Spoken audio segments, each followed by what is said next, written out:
Hello. Well, this is actually part two. So that's why you kind of notice I have different clothes on and stuff because I'm recording this at a different time, and I decided to stick with the lower resolution still. Apparently, it seems like there's wasted space at the top now, but that will change once I go back to screen mode. Be- Anyways, try to cut back to we were just translating. From what I remember, I didn't have time to rewatch part one. But as I was saying, I was kind of tired that day, so that's why I didn't record it on the same day. We are, so I translated First Timothy 2:9. They talk about like women should be dressing modestly and so that they can show their beauty from their inner character. But before, as I was saying, that was just a verse I was highlighting, and it took me about 10 minutes just to present the translation of it. Maybe another 20 minutes at least to do the actual translating, or to look up some of the vocab and stuff like that. Interesting that I want to point out is later on I would in one of the like their language thing is that in I think it's end of chapter 2, when Paul's no end of chapter 1 maybe. Anyway, we'll get to it soon because I think I highlighted some of that. Paul says that I am the chief sinner. So they might have been using this particular Hebrew word, but I didn't look it up in the Hebrew translation, the Shah Shalom, like I did for this, like I did for First Timothy 2:1. Oh, where's my Shah Shalom? Here we go. Oh, I did look it up for. I did. I was looking at another word in Acts actually, and which we were going to get to, but let's go back to the.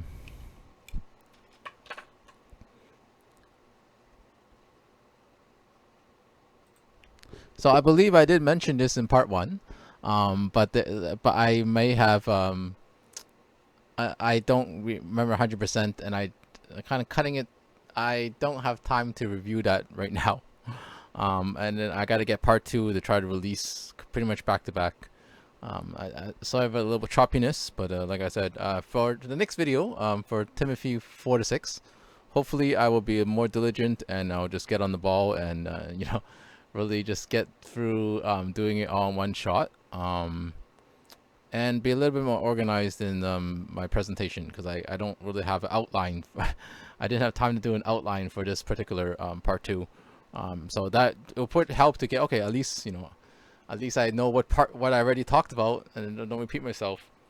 But in case I didn't mention it, um, First Timothy and Second Timothy, which I'll be covering in later weeks, is basically the background is it's written from Paul to Timothy to kind of train him in how in learning more about the Christian ways and what's proper for worship and a bunch of things like that. So I believe this is a good transition from my series that I was doing on Ephesians, because I was talking about like what like a lot more of Ephesians was more focused on Christianity 101, and this is kind of be like, okay, so now that we've gone through that, how do we go from being Christians to learning more about what God says about what it means to be a Christian. And I really feel, let's see here, that some of the verses I highlight is because, as I mentioned in part one, there's a dichotomy between what's going on between the kind of double standard, that the way Paul views women.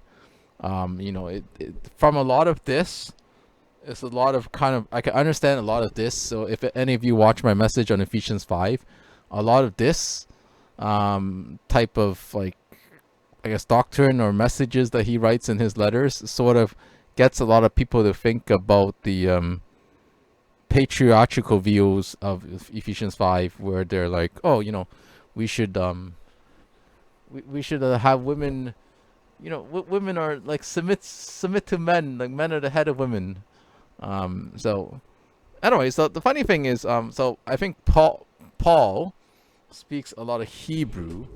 Well, obviously, like he was Jewish, so he might have been writing in Greek, but he also speaks Hebrew probably, which we will see in a second. So anyways, so some of the verses that I decided to highlight, which I put down here. So yeah, so I was kind of mentioning that in part one, I can see there I put a note about like it's like translate the head, and is it this, is it what kind of word is in head? Unfortunately, I haven't taken Greek yet, so I don't really know how they use the word head in the Greek. Is it just referring to the body part, or is it like similar to English, kind of like I said in Hebrew, they do have a way of saying like that word they use for head. Sometimes they mean is like, okay, it's the chief of the this particular tribe of Judah, or whatever other context. They're saying that this word head does not necessarily refer to just the body part, but it can be used the way it's used in English, where it's like the person in charge, the head of this tribe, or the head of this kingdom, or whatever. So in terms of Greek, I'm not really sure how they use the word that they are translating into head. But I would assume that there might be similarities. And again, I guess I'll have to. The thing is, I haven't taken enough Hebrew even to know. Oh, is there another word for head that means body part? Just like kind of like what Mary was saying in our Hebrew class, where because the other thing about Hebrew is it's written over many centuries, whereas most of the New Testament's only written in most of the material for the New Testament is in the 1st century, and some of it is questionable whether it's written in the 2nd century. But for the most part, you kind of have like the Greek is consistent, kind of how like English changes over time. So I was actually using the King James version for doing this, for the verses that I wanted to highlight, because according to what I had looked up on the internet, they're saying that the Gideon's version is probably taken from King James version, but it turns out that might not really be the case. I'm not really sure, because when I read the King James version, I'm like, okay, maybe they're using New King James version or something, because the particular Gideon's Bible that I had didn't specify what English translation they were using in their Bible, so that's wasn't very convenient in terms of how things go. So I was able to move the camera back to its original spot, as opposed to closer, kind of get the cable, because as you see, I am still in the middle of rearranging everything. So I have now books where the computer used to be, and the computer is actually like yeah, not to suggest that my other parts of my body are a computer, but the computer is actually like in front of me, not just below me. So I'm not sitting on the computer, and my keyboard seems to have failed the other day, so I put it away the other day, and I'm now using a non-ergonomic, so I'm not quite used to it. I actually was really quite fond of using the ergonomic. Well, anyway, so maybe I'll consider getting another one, as long as I have a good arrangement here, and I don't keep dropping and damaging my stuff. So hopefully this USB port does not fail in the middle of the recording. I mentioned both in a clip that I was possibly going to include at the beginning, and a clip that I well, I don't want to make this video 40 minutes, so I probably won't include that clip. So I was just saying in the other video that the reason why the computer I have was such a good used deal is because possibly the USB ports are defective, so you kind of get what you pay for. Sometimes, especially with used stuff. So I can see, there's a catch to buying this computer used, is that the USB ports are somewhat faulty. So hopefully I don't lose audio halfway through like I did. So anyways, as you can see, my video was coming up soon, the part 1, because I had lost audio in, where is it? Yeah, in this video, as somebody pointed out to me the other day. And if the thing is, I hopefully I mentioned in that clip, but you may or not see that one that I will include possibly for the future message, or so I plan to redo Ephesians 6 or week 9 here.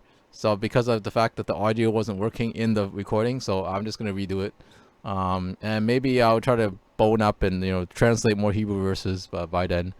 I'm not actually taking Hebrew 2 yet, but I am actually on the side still practicing my Hebrew from time to time at a slower pace. Just try the anticipation, because just doing the Hebrew at the pace, and especially it's starting to get more complex after you go through the beginning stuff, right? I didn't really think I can handle Hebrew 2 this semester, so I may do it at a future at the point, but not right now. But hopefully by the next message I'll be a little bit more diligent. Instead of translating one verse, I'll translate 2 verses from the Shalom.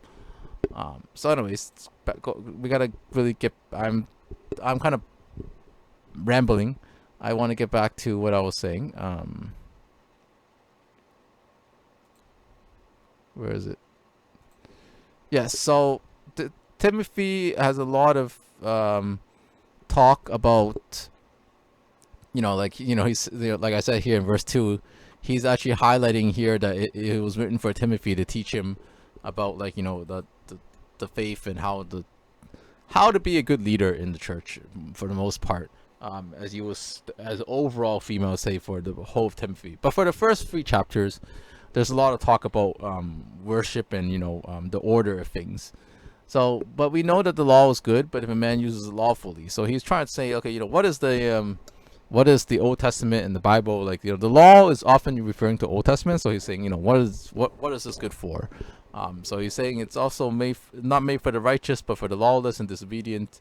For those who who aren't following the ways of God. So he's saying the law is good for that. So I think I just want to highlight that. And there is much I can say, but sometimes I gotta pick and choose. So I think when he says that the law, he's actually referring possibly the same way as the law and the prophets. So he's probably referring more likely to the Torah. So probably Deuteronomy and Leviticus, books like that. That's what I believe he's talking about when he talks about the law. So you won't see much of me in this particular video because I happen to have these notes. So I will put the link to the notes as well in the description. And then like I said, so yeah, here it is. He ends the chapter saying that that God counted him faithful, but putting him in in charge of the ministry, because originally he was when he was a blasphemy persecutor, he actually killed some of the early Christians, and he say he obtained mercy. So like I said, the reason why I was highlighting the head chief as well is because sometimes in the language, it's interesting, the way we misread it in the English sometimes. And here's another example, because I was kind of, so this, because I was saying this is meant to be a good transition for those who are still new to Christianity, new to knowing Jesus. I put after this passage the passage that talks about Paul, whose name used to be Saul, but then Jesus did the same thing with Peter, where he changed his name to, Cephas changed his name to Peter, and he decided to change Paul's name from Saul to Paul as well. So so and then and here, when I was first, when I was new to Christianity, so that's why I'm highlighting here for you, and I put in brackets, I added a word here. Adonai is actually the Hebrew word they use for Lord. Who are you, Lord? Saul asks. Because if you reading Old Testament, a lot of translations, they would never translate they're Hebrew, or Hebrew speakers are a little bit of kind of superstitious, as well as religious about we shouldn't misuse the name of God. So they are concerned about their translations of Jehovah. So they will sometimes or Yahweh, and they would just be like, okay, sometimes we're just going to use Lord in the English. And what they use is that they use a word, they use what is it called? Elohim, I think, instead of I believe that's what it was. My Hebrew pronunciation is horrible, but But anyway, so the other thing is there is another word they use for Lord in the Hebrew, and when I looked it up, and that was kind of what they mean. That was kind of what they meant in that. That's what this version is saying. The Shah Shalom version is saying it means it's the word they're using as well. Let's see here. Yeah, who art thou, Lord? So, and say, and said, and he said. Okay, wait a minute. And said. So it says shall. No, at all. Okay, no, that's not that. And then said.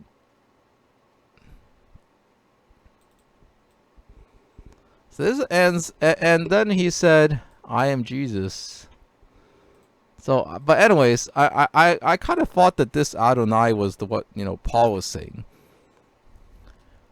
Like because it says here like who art thou, Lord, right? So put it into the video for you here. Who art thou, Lord? I didn't have time to translate this verse, so I was a little bit sketchy on this one, but I'm pretty sure this is the Lord that Paul was using to refer to. So anyways, if there's somebody who is a Hebrew or Greek expert and wants to correct me, please do so in the comments. But because I could be presuming this wrong, but I'm presuming that because there also is no word of Hebrew that normally is used for God. So Adonai is not normally used for God. If you translate Adonai, it's basically like saying sir. So even like if you look at I think it's Genesis 32 or 31, when Rachel talks about her dad, Laban, she also calls him Lord.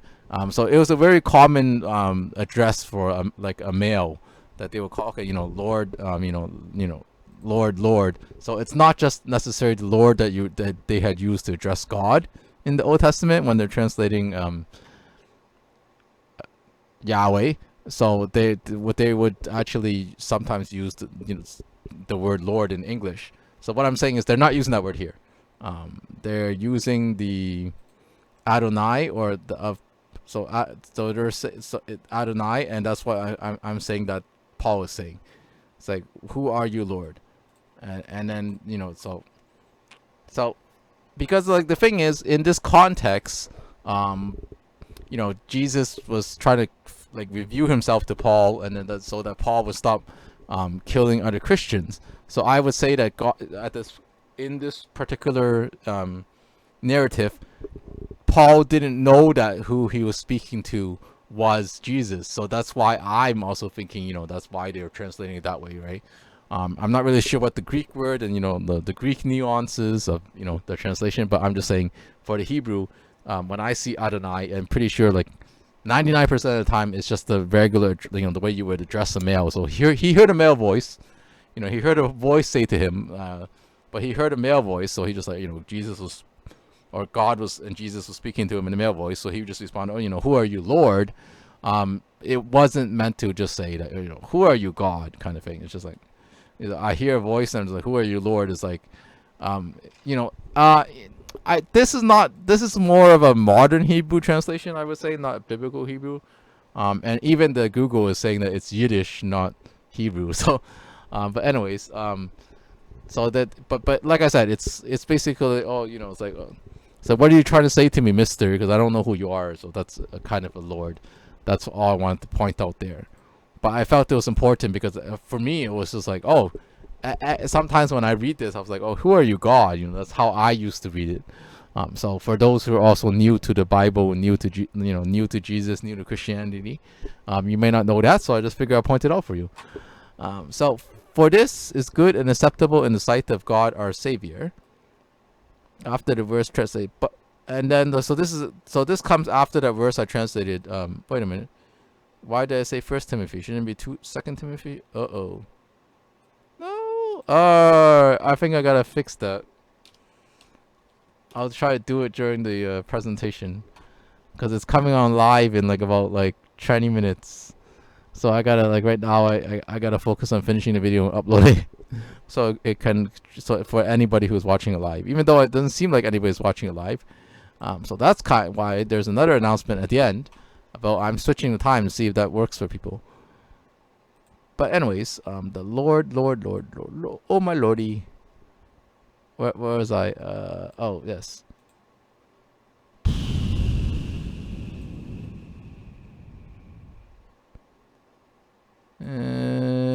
So this is Second Timothy 2, and did I write it as First Timothy 1? No, okay, yeah. First Timothy 1:8 something is ready. Yeah, this is actually my bad. So this is actually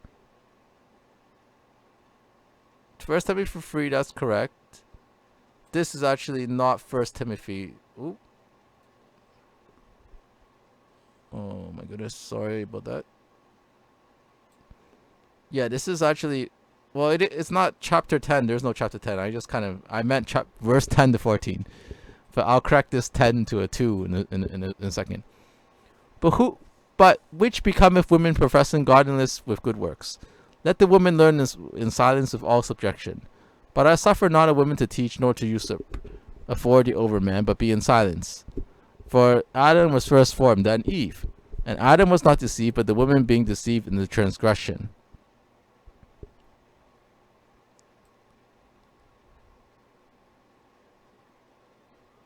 Oh, okay. It looks like I forgot to. I didn't include that last verse. I also found that interesting. But anyways, let's talk about these verses first. So I'll use the full Bible here instead of just the verses I'm highlighting. So right after he talks about so there's a context, right, about the reason why he says this. Isn't it it's not necessarily like never wear jewelry. Jewelry is wrong, as I probably mentioned already in part 1. But just to reiterate that. Jewelry is wrong. Wearing it's like you should never dress up in expensive clothes. And this applies to men and women, in my opinion. That's not what Paul's saying, but he's just trying to say, he's trying to just downplay some of the things that people have viewed important. Where he's trying to say, you think that dressing up is the way to kind of show your worth, but that's not really he's trying to say it's what matters what's on the inside. And he says, let the women learn in silence with all subjection. And I suffer not a woman to teach or usurp authority over a man, but be in silence. So I was once a part of a group that that still kind of believed in this. I think it's also another verse where it's like I do not, but I don't know. This is the verse I think, but there's other verses where I want women to be silent in the churches, which I don't think is in this particular chapter, but is probably in one of the other chapters that I will cover in a different week. So I was gonna say that I actually I knew some Christians who are very traditionally patriarchal still, and they don't believe in having a woman pastor in their congregation, in their particular church, or their church doesn't believe in women pastors. And this is kind of some of the passages where it comes from. That's why I'm highlighting the verse, because it relates to the one I translated. And I recently also for my biblical wisdom course, I was reading an article where he talked because I'm doing a presentation on the Garden of Eden for my class in about a week and a half. The article was saying that Paul was sort of having I guess you could say a fallacy argument here, because he's saying for Adam was first formed, then Eve, and then Adam was not deceived. So Adam's not deceived is a different story. But they're saying that you shouldn't assume that men is superior to women because he was formed first. And ironically, unless regardless of whether it's creationism or evolutionism, in the Genesis, it says that God created the living organisms, the birds, the ones that drown in the sea, and then God created man, right? So and then so I can I can understand from that context that author of that article is pretty accurate on that. It's like so yeah, being created first doesn't mean that you're more superior. Well, there's a story also, Jacob was born second to Esau, and then he ended up being more, even though okay, Jesus is born first compared to John, but being created first or coming into the world first does not necessarily mean that you are more superior. Because the thing is, like, okay, so God created, it says that God created the plants and the fish and the animals before He created man. So does it mean that those things are more, like, more superior to man? Most people will argue that man is actually superior to the other things. So but so it kind of turns it on its head. So I don't. So but here, Paul is kind of using that argument almost pretty much, because how else would you read this, right? There's no other way to read it. He's saying, Adam was formed first, then Eve. So that's what makes Eve superior. I mean, no, inferior. Sorry, not superior. Anyways, it's been a long week. Working on assignments, and want to get back to job hunting and stuff like that. Anyways, so so to close off, because I think I'm running overtime and I didn't even include a 10-minute, fun clip of just talking about my hockey gear, which I might do in another week. Because this originally was a hockey channel and let's talk about hockey stuff, but maybe I'll even save that to right before the Ephesians, but whatever. Well, probably next week. Because I need the cold weather for something. So but so right now it's been a little warmer this week, so it's nice. It's actually gonna get warmer next week too. So anyways, and I think people around me are cranking up the heat. The building's cranking up the heat, so I didn't feel the need to dress to increase what I'm putting on, which I want to do for the next message. So probably next week I will, or next week's video, I will include the little hockey clip I did. But yeah, I think I've pretty much reached the end of what I was near the end of what I wanted to talk about for 1 Timothy 1-3 and part 2, so I can hopefully upload this video and it'll be ready to follow up that first video of part 1. And oh well, they do talk about like yeah, so it's very important not to read any of the Timothy commands out of the original context, to understand that that the women were trying to take over as I don't really remember if it's necessarily in this book or another one. So this is a book that I read for women in Christian history, but I don't know if it was this book that mentioned or the other one. I read it like almost 2 years ago now. But they mentioned that women were like trying to gain position in the use Christianity as a way to not be inferior, but like, hey, I'm recognized, I can do things for God too. And women were actually better at managing households than men back in the day. So and then there's so that sort of kind of ties into the context where, like, Paul's like, well, to be a leader, you need to learn how to manage your household, and it's that kind of context, to being the head of the household and or become more of an expert at managing the household is also related to managing the church, because the churches used to meet in homes, or like a lot of their congregations in the early days, they didn't have the churches yet, or like they didn't congregate in the public places yet. They would just congregate in homes, as if you read in Acts 2. So like that's why women have become more prominent as leaders, and were trying to use Christianity as a way of gaining power, which is kind of what Paul was talking against in some of these Timothy passages. So like I said, it's very important not to read it out of context, out of the original context, especially of 1 Timothy, because here it's like so yeah, I did highlight a verse about managing if you're going to become a leader of the church, you need to learn how to manage your home. And here because the thing is, like, it's not given to wine, and it says, okay, not be given to too much wine in verse 8 later on from verse 3. So it's like, so it's like, you can, it's basically, what I'm saying is that, okay, if you're not going to let women preach in your church, then obviously I think you should also ban any sort of alcohol, because here it says you shouldn't be given to wine, so you shouldn't be drinking, so so if you're gonna take it that way, like I said, you might as well take everything literally as well. So that's kind of what I was getting at with that last quote.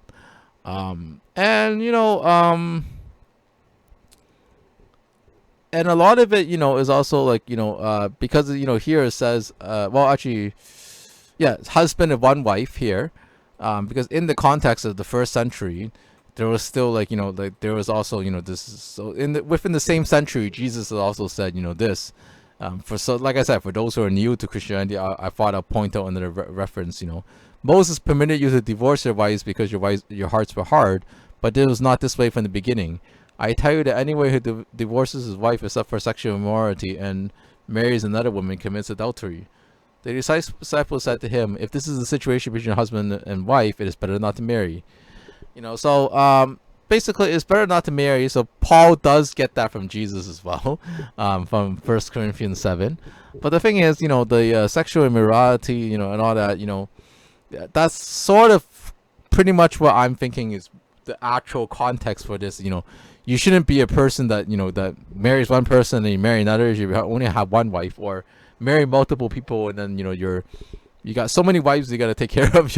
It's hard for you to kind of take care of the church now, because you're really if you think it's you have to give attention to one wife, and now you got to give attention to multiple wives. Like as was the Jewish custom, they allowed for polygamy back in the day.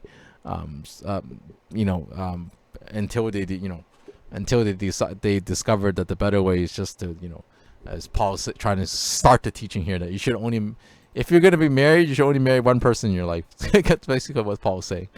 But what I'm saying is that sometimes people, like I said, they read it out of the context and they're like, oh, okay, so you could only be a deacon if you are married. And it's like, no, there's actually a lot of church leaders, volunteer or professional, who actually aren't married. So, and Paul himself was not married. Or at least not at the time when he writes a lot of this, because there was some speculation that Paul is married at some point in the past, but at the time that he wrote these, a lot of these scriptures or New Testament letters or letters that were included in the New Testament, he was not married. So, so like I said, contradictions and to understand the context and not read it out of the context of the culture and the history is also very important. So that's why I decided to highlight some of those things for you people. And again, just like with Ephesians, I hope that you do read Timothy on your own, since before coming to these, watching these videos as somebody who's been following Jesus for years and years, to try to give you some of my wisdom, in addition to somebody who's trying to still put that preaching course investment to good use, even though I don't get the credit for it. All right, until next time, it's gonna be Timothy 4-6, 1 Timothy 4-6, and then 2 weeks later we're gonna do 2 Timothy. I think it's only 4 chapters, so it's, I don't know, I have a schedule. Let's see here, sermon schedule. Oh, I can't see it. Yes, we're good. So if you want to read ahead, it's gonna be let's see here. Oh, yeah, 1-2 and 3-4. As I said, 4 chapters. So this is the schedule, and this is what we're going to go by. So starting on March 19th, I'm actually going to. Well, it's not going to be. It's the week of March 19th, but it's going to be released live for March 22nd or March 21st, depending on where in the world you're watching from. So I have made an announcement on the notes as well, which you'll be able to see here. So release time of videos to be changed. Oh, I guess maybe the italicized was not the way to go, because it looks like it was part of the comments. So I will fix that as well, which you might see by the time you actually get to the notes, because I will probably be able to fix it before the video is done uploading. Ta-da!